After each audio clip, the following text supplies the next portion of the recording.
What happens when one of Hollywood's most intense actors sits across from a morning show host who mistakes provocation for professionalism? You're about to witness one of the most explosive interviews ever aired live. A clash so sharp, it left the studio in stunned silence. Make sure you hit subscribe and tell me in the comments what you think of how Tom Hardy handles this. Because what unfolds here is absolutely wild. It starts innocently enough. Tom Hardy, calm and composed, sits across from Good Morning America host George Stephanopoulos. Hardy's wearing his usual understated look. Black jacket, quiet demeanor. But his eyes already carry that unmistakable intensity. He's there to talk about his latest film, but from the moment George opens his mouth, it's clear he has something else in mind. "Tom, thanks for joining us this morning," George begins, his polished media smile in place. "Your new film's getting incredible reviews. But I want to start somewhere different." Hardy tilts his head slightly, that familiar stillness before the storm. "Sure, George. What's on your mind?" "There's been some controversy surrounding your comments about method acting and mental health," George says, his tone mild but calculated. "Some critics have called your approach irresponsible. What do you say to that?" The word lands like a spark in dry air. "Irresponsible?" Hardy repeats, his voice calm but cold. "That's an interesting choice of words. Care to elaborate?" George leans forward, sensing an opening. "Well, several mental health advocates have criticized your interviews where you describe diving into dark psychological spaces for your roles. They say it glamorizes dangerous behavior." Hardy's jaw tightens. "And do you agree with them?" "I'm asking the questions here, Tom," George replies, his smirk almost imperceptible. "What do you say to parents worried about young actors following your example?" There's a long pause. Hardy doesn't blink. The air between them goes razor thin. The audience can feel it. That uneasy stillness before something big. Finally, Hardy speaks. His tone is even, but there's steel underneath. "Parents should be concerned, George. Not about acting methods, but about morning show hosts who ambush their guests with questions they haven't researched." The studio goes dead quiet. George's smile wavers, but he presses on. "Tom, I don't think that's fair. We're just trying to have an honest conversation." "Honest?" Hardy gives a short, humorless laugh. "If this were honest, you'd have told my publicist about this line of questioning. You'd have done your homework instead of reading gossip off a teleprompter. But that's not what this is it?" George clears his throat. "I think our viewers deserve to hear your response to legitimate concerns." "My viewers deserve better than this tabloid nonsense pretending to be journalism," Hardy shoots back. His voice never rises, but the conviction in it cuts clean through the air. "Tell me something, George," he continues. "When's the last time you researched method acting? When's the last time you actually spoke to a mental health professional about the therapeutic process of exploring difficult emotions within a controlled environment?" George blinks, caught off guard. "Tom, I think you're being a bit defensive here." "Defensive?" Hardy echoes, incredulous. "George, I woke up at 5 in the morning to talk about a film I poured my soul into. Instead, I'm sitting here defending myself against accusations based on quotes you can't even verify. That's not being defensive. That's called having standards." George shifts in his seat. "Well, the quotes speak for themselves. Do they?" Hardy leans forward now, eyes locked on him. "Go on then, mate, read one." Word for word, the silence that follows feels endless. The audience is frozen. The camera zooms in, George's confidence evaporating as he glances down at his notes. "Well," he stammers, "you've discussed intense preparation in multiple interviews." "Multiple interviews," Hardy repeats slowly, his tone dripping with controlled disdain. "But you can't name a single one, can you? Not one publication, not one journalist, not one line I supposedly said. You've built your entire argument on nothing." "Tom, I think we're getting off track here," George says, trying to recover. "No, George," Hardy replies firmly, leaning back in his chair. For the first time, we're right on track. Because what you've just shown, to everyone watching, is the difference between a real interview and a setup. He pauses. The studio is silent, the tension electric.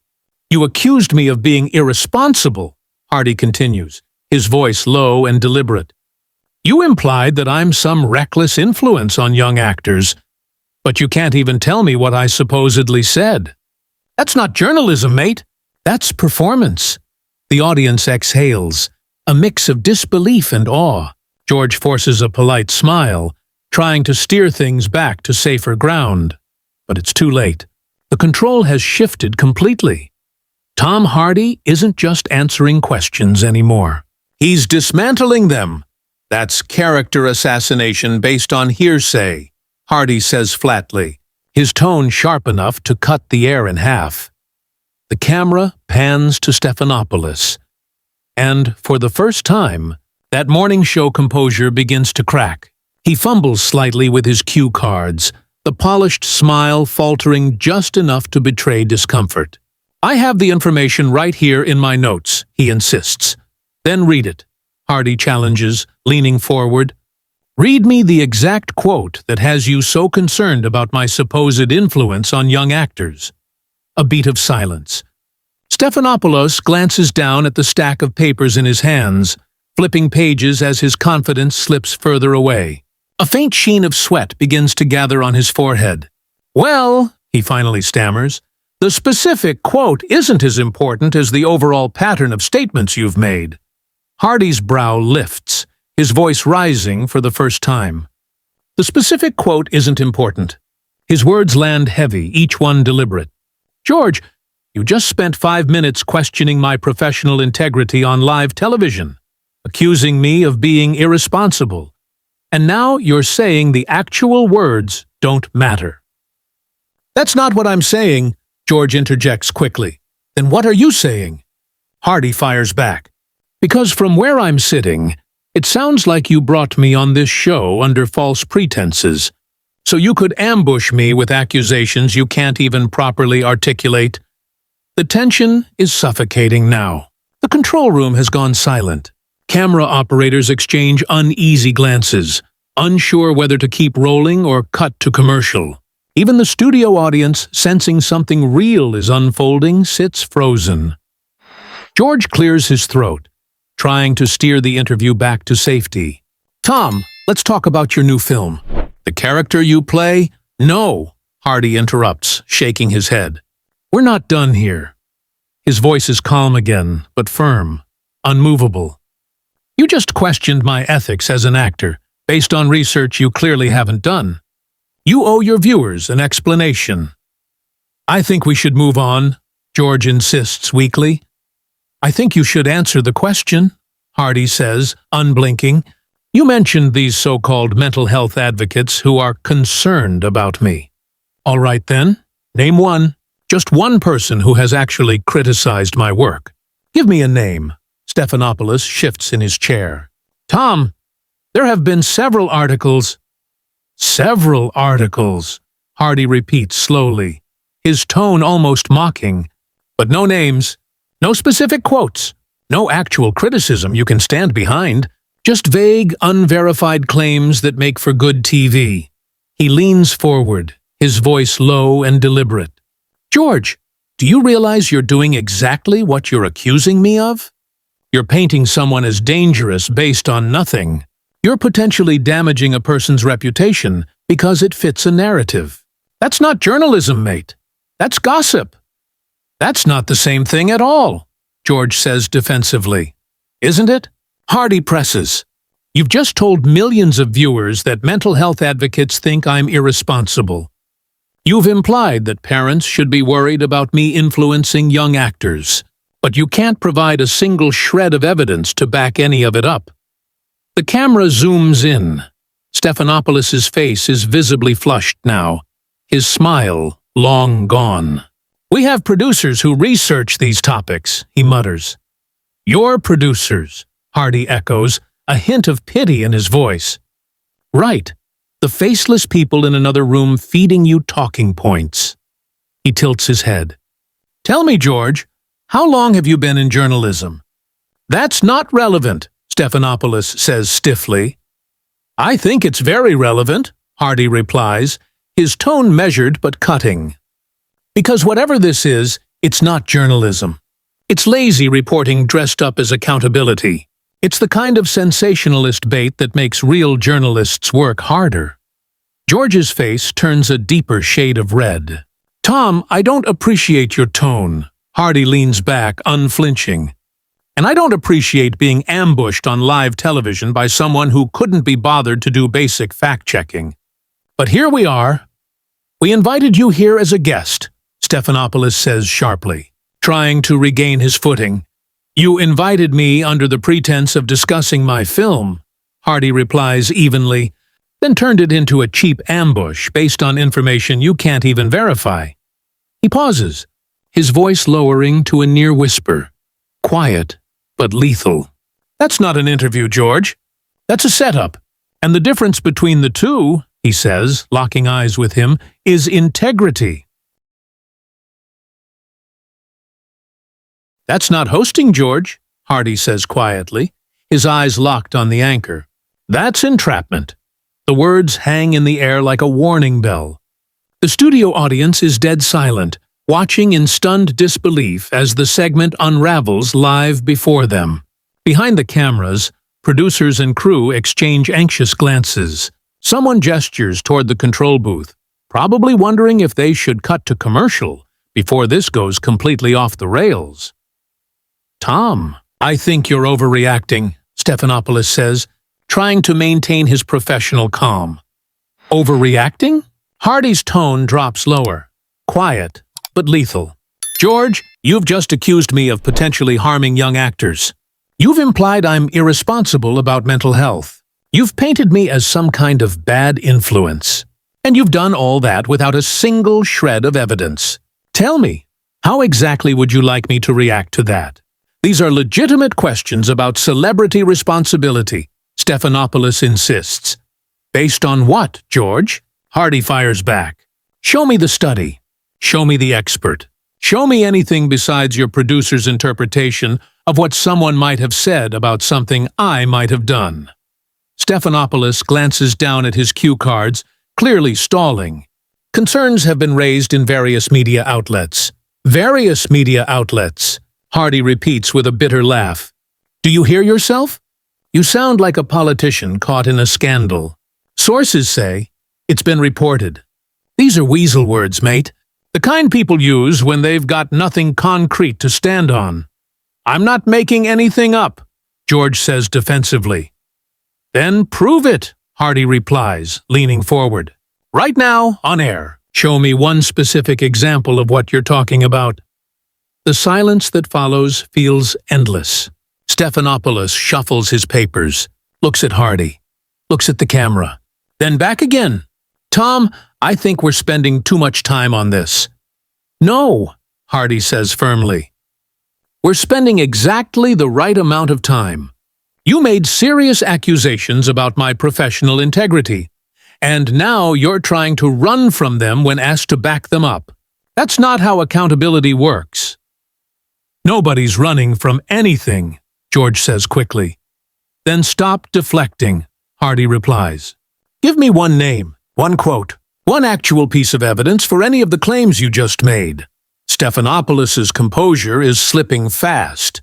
A bead of sweat runs down his temple. Our research team compiled information from multiple sources, he offers weakly. Your research team, Hardy says slowly, enunciating every word. Compiled information, George, that's not an answer. That's corporate spin. You're hiding behind your researchers the same way you're hiding behind anonymous critics and vague concerns. I'm not hiding behind anyone, George insists. Then take responsibility, Hardy says. Either admit you don't have the facts or provide them.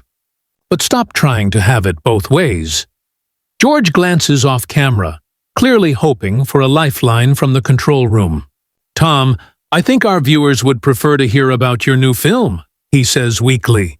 Hardy leans back, unimpressed. Your viewers deserve better than this, George. They deserve hosts who do their homework, not ones who ambush guests with tabloid talking points. They deserve journalists who can back up their claims with facts, not ones who hide behind vague phrasing and empty generalities. You're being very aggressive right now, Stephanopoulos says, his voice tight. I'm being precise, Hardy counters, his tone steady as stone. There's a difference. You came at me with serious allegations, and now you're upset that I'm asking you to support them with evidence. That's not aggression. That's called accountability. The camera cuts briefly to the audience. They're riveted, caught between fascination and secondhand discomfort, watching something that feels both real and raw. Stephanopoulos tries one last time to salvage control. Tom, let's try to have a productive conversation here. Hardy exhales, shaking his head. We could have had a productive conversation, George, if you'd started with honest questions about my actual work instead of chasing a viral headline. But you chose this path. So, let's walk it. Stephanopoulos forces a smile. Look, I understand you're passionate about your craft. But surely you can agree that celebrities have a responsibility when they speak publicly about sensitive topics. Hardy pauses, studying him for a long moment. When he finally speaks, his voice cuts like a blade. Calm, deliberate, unshakable. Absolutely, George. Celebrities do have a responsibility. Just like journalists have a responsibility to their audience. Just like morning show hosts have a responsibility to prepare before an interview. Just like major networks have a responsibility to maintain basic integrity. Stephanopoulos forces a nervous laugh. I think we maintain very high standards here. Hardy tilts his head slightly. Do you? Because right now, your viewers are watching you make accusations you can't prove, ask questions you can't support, and dodge accountability every time you're challenged. Tell me, George. He leans forward, voice dropping to a near whisper. Is that the high standard you're so proud of? The camera lingers on Stephanopoulos. His smile gone, his face tight, his confidence shattered. The studio is utterly silent. For once, the man asking the questions has none of the answers. Tom, you're being incredibly difficult, Stephanopoulos says, forcing a tight smile. Difficult? Hardy repeats, his tone rising with disbelief. George, you ambushed me with false accusations on live television, and I'm the one being difficult because I'm asking you to back them up with facts? What exactly did you expect was going to happen here? I expected a professional conversation, Stephanopoulos snaps. Then you should have conducted yourself professionally, Hardy fires back instantly. You should have done your homework. You should have come prepared with real questions, not tabloid bait dressed up as journalism.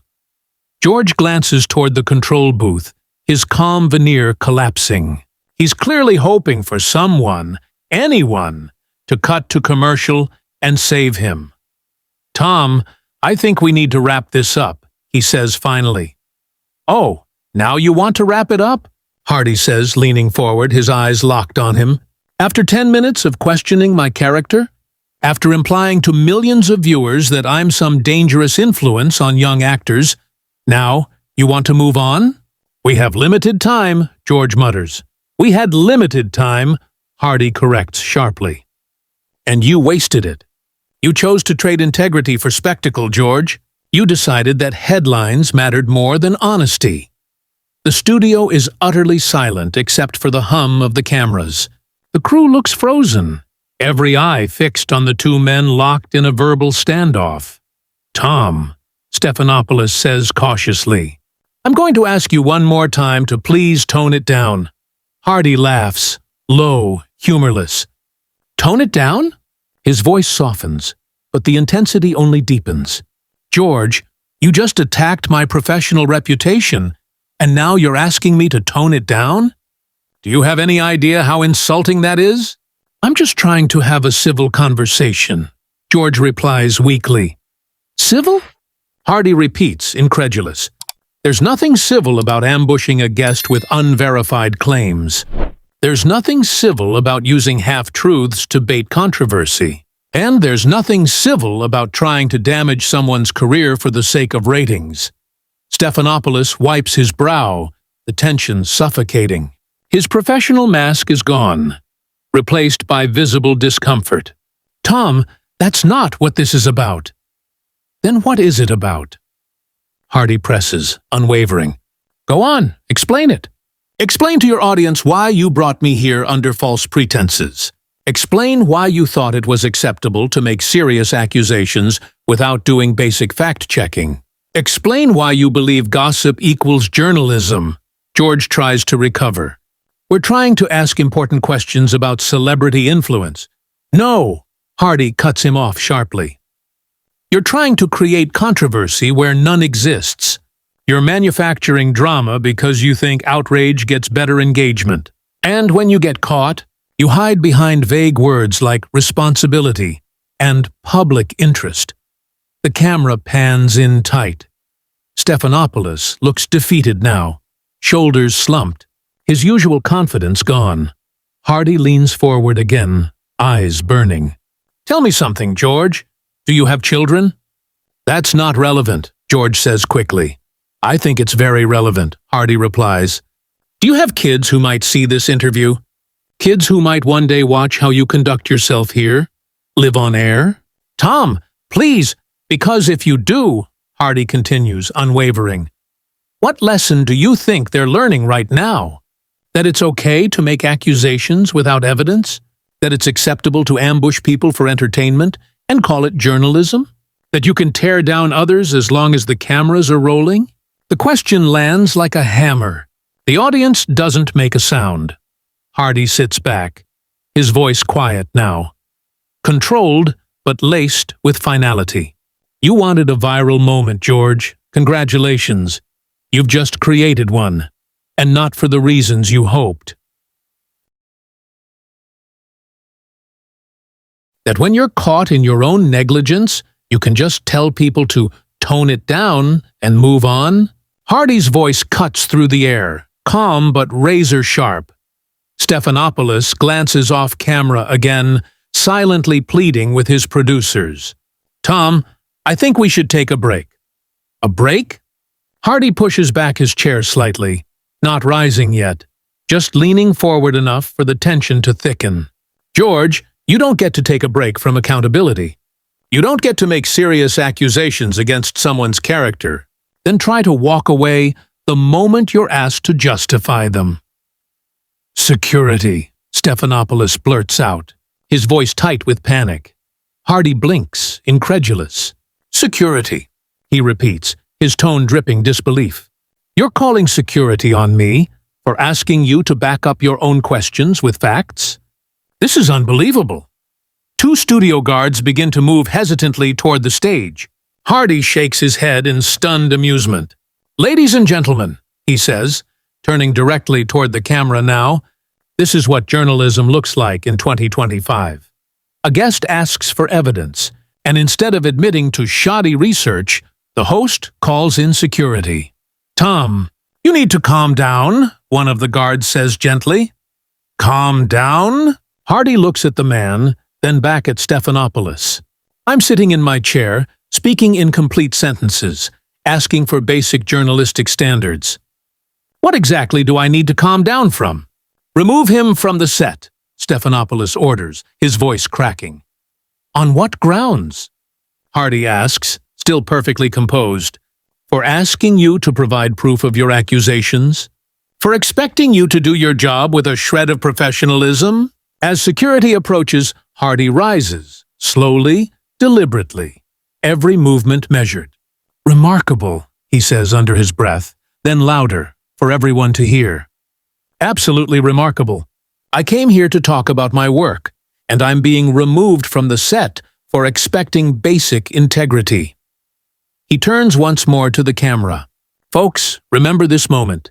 This is what happens when you ask for accountability in modern media. And with that, Tom Hardy walks off the set, not rushed, not escorted, just steady, controlled, and utterly done. Stephanopoulos sits frozen, eyes wide, papers trembling slightly in his hands. The studio audience doesn't move, caught between shock and awe. Then, finally, the screen cuts to black, and an abrupt commercial begins to play. When the show returns, nothing will be the same. Hardy didn't just defend himself. He dismantled the illusion of polished morning show civility, exposing the hollow, click-driven theater underneath. It was more than an interview gone wrong. It was a reckoning on live television.